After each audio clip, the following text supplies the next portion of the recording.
Hello everybody, it's Kara from Wild Book Garden, and today I'm here with a spoiler-free review for The Art of Love and Lies by Rebecca Anderson.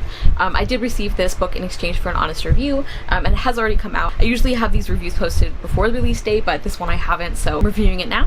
As I said, this is going to be spoiler-free, and I'm also going to list content warnings in the description box for this book. So this is a proper romance, and it is set in Manchester, England in 1857. Our main characters are Rosanna Hawkins and Inspector Martin Harrison, and Rosanna is a young woman who has very progressive parents. Her and her sisters have been encouraged to follow their passions and interests and to feel comfortable making money, making a living for themselves in a time when that was still fairly unusual for young women.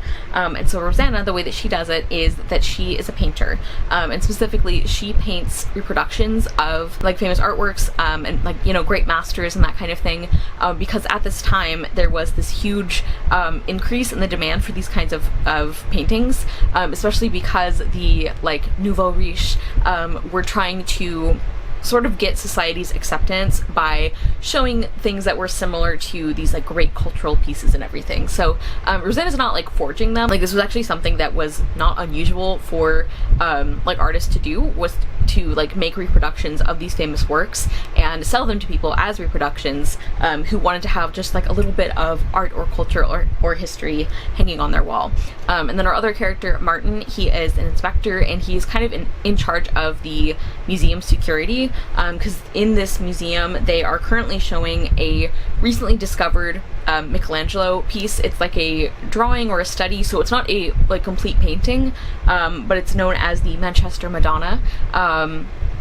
And this is a very big deal, of course, and there's a lot of attention on this painting, and Rosanna ends up going to the gallery or the museum quite often to practice her art skills and everything, and that's how she and Martin meet, and they end up forming a romantic attachment to each other. They have a really good time flirting with each other and seeing each other and talking and just wandering around the museum together, and things are good until there is a theft that happens, and the evidence seems to point to Rosanna, and she insists she didn't do it, but she's gonna have to prove that to Martin. So there's a mystery component to this as well. And yeah, so I have read Rebecca Anderson's previous book, which is Isabella and Alexander, which I really enjoyed. I have a review on that one as well if you want to look at that. But I thought that was excellent, and so I was really excited to read another book by her. And I did really enjoy the writing style once again. I just like the way Rebecca Anderson writes.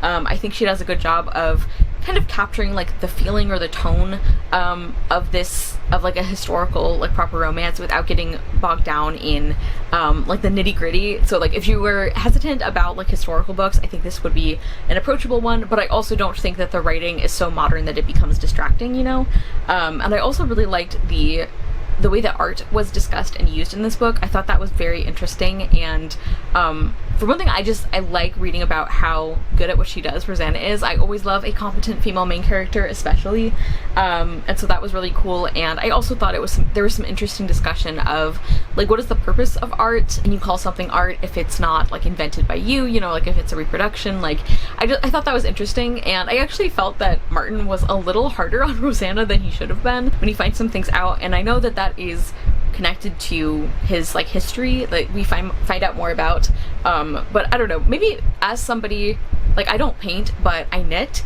and I pretty much always knit following patterns. I will make some changes or improvise small parts of it, but I'm not inventing my own knitted pieces, and I know that that is different from painting, but as somebody whose art or handicrafts are things that do involve following directions up to a point, maybe that was why I was a little prickly on Rosanna's behalf. But I do think that some of the discussion of art was very interesting, and the descriptions and just hearing what art can mean to people, I thought was very cool. However, I wasn't a big fan of the book overall, and a big piece of that is the romance.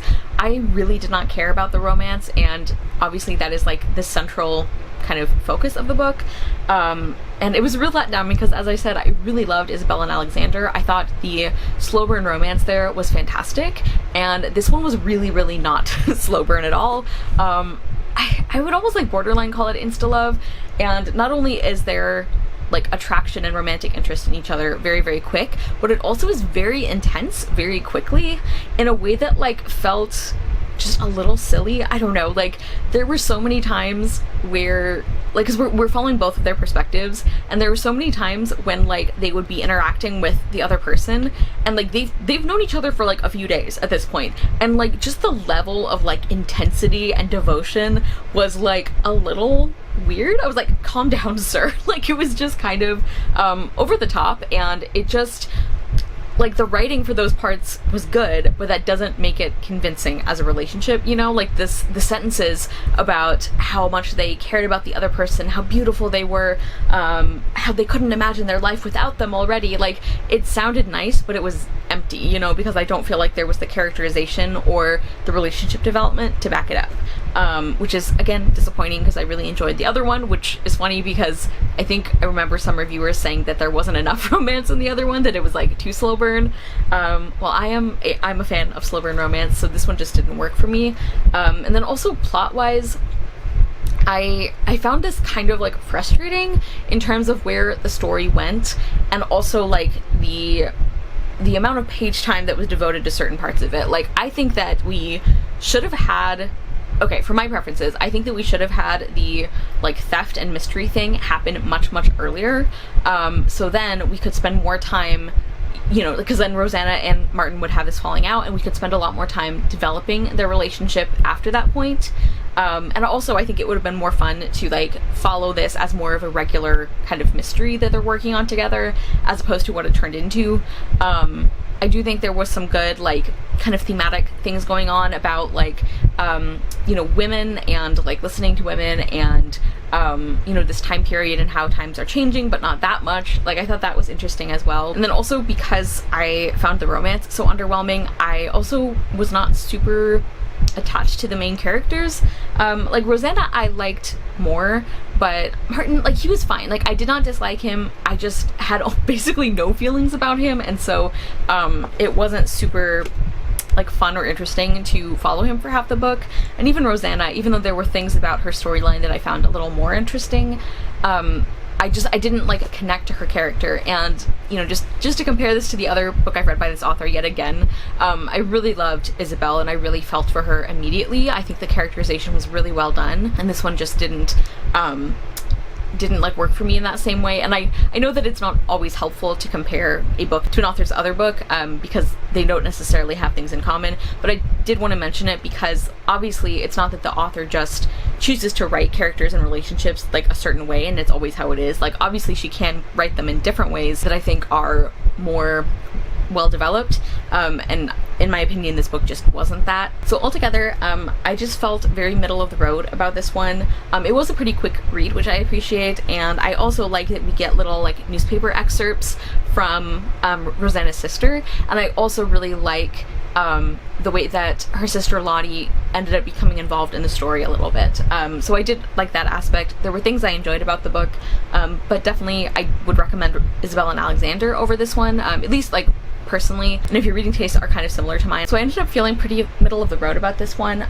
It wasn't bad, but I just think it could have been more well developed in terms of the characters and romance especially. Like I feel like the plot aspect would not have been a big detractor for me if I had really enjoyed the main characters and their relationship, because again that is like a big piece of this.